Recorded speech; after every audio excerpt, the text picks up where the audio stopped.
తింటే గారెలే తినాలి, వింటే భారతం వినాలని ఒకప్పటి సామెత. అలాగే సంవత్సరానికి ఒకసారైనా ఈ తాటి రొట్టెని చేసుకుంటే చాలా బావుంటుంది. ఇప్పుడు వాళ్ళకి ఈ రొట్టె అన్నది తెలియనే తెలీదు. తాటికాయతో ఎంత రుచికరమైన రొట్టెని తయారు చేస్తారన్న విషయం ఇప్పుడు వాళ్ళకి తెలియట్లేదు.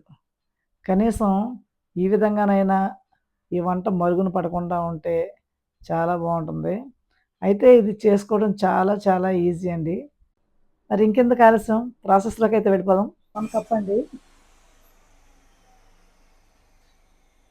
బియ్యం రవ్వని కొంచెం వాటరేసి ఒక 1 అవర్ ముందు తడిపి నానబెట్టాను.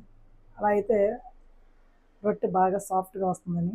దీన్నైతే 1 కప్ తీసుకుంటున్నాను అదే బౌల్‌తో.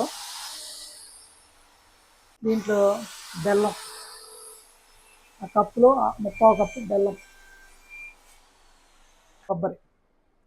కొబ్బరే దీంట్లో అసలైన ఫ్లేవర్‌ని అయితే ఇస్తుంది. ఇదైతే ఒక కొబ్బరి, ఒక చెక్క అయితే వేసేస్తున్నాను. ఈ మిశ్రమాన్నంతా కూడా బాగా కలిపేసి స్వీట్ సరిపోయిందో లేదో మనం ఒకసారి చెక్ చేసుకోవాలి. చూడండి ఇది బాగా కలిపేసాను. ఇప్పుడు స్టవ్ మీద పాన్ పెడదాం. అప్పట్లో అయితే మూకుట్లో వేసేవారు. ఆయిల్ హీట్ ఎక్కింది. ఇప్పుడైతే దీన్ని ఇందులో వేసేద్దాం ఈ మిశ్రమాన్ని.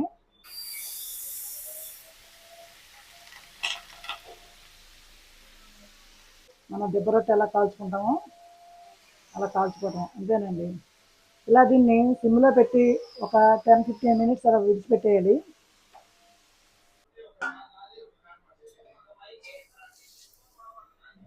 చూడండి చుట్టూ ఎలా కాలిందో చూద్దాం.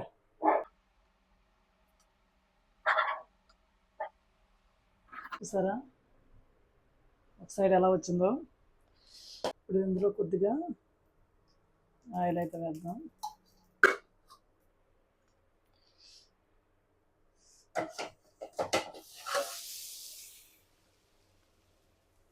చూసారా దీన్ని కాలిన తర్వాత మనం వెంటనే తినకూడదండి.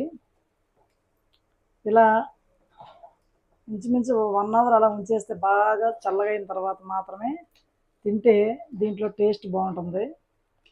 వేడివేడిగా తింటే దీని రుచి అయితే తెలియదు.